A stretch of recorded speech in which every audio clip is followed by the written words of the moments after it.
It's all straight ahead. The Capitol Rundown starts now. Thanks for joining us. I'm Lauren Thompson. The 2022 governor's race is underway. A historic number of Republicans are challenging current Governor Gretchen Whitmer, who already announced she is running for re-election. This week, the Rundown caught up with another one of those candidates, Donna Brandenburg. She's a business owner who's never held office before. She says she's motivated by what she sees as mishandling at all levels of government and believes she's the one to turn Michigan around. The pandemic, in my opinion, people have to have their own choices, whether they want to have masks, they don't want to have masks, whether they would like to have vaccines or not. That's an individual basis and should never be mandated by a government, period. That was a gross and egregious violation of rights. And when you look at the money, because that's exactly what I do, I like to kick things apart and have real numbers when you're looking at anything. The money always tells a story. There were billionaires, many billionaires made during this whole ordeal.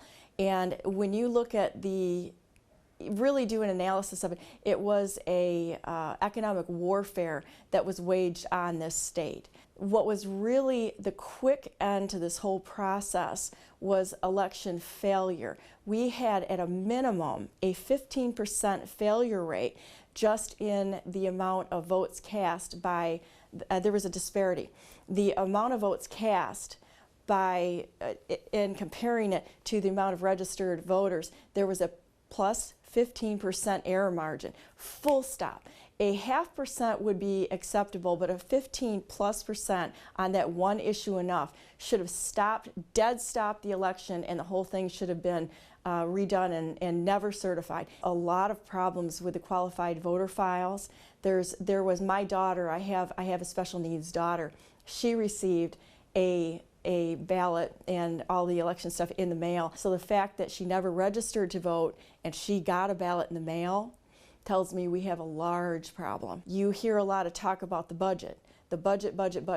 Budgets mean nothing because they never stick within the budget. What I would like to see is a complete publishing of the books. We need to have the books out there to see where the money is actually being spent. We have to have the truth, and we need to have complete transparency, and either people will stand or they will fall based on whether they're truthful or whether they are misleading the people of Michigan.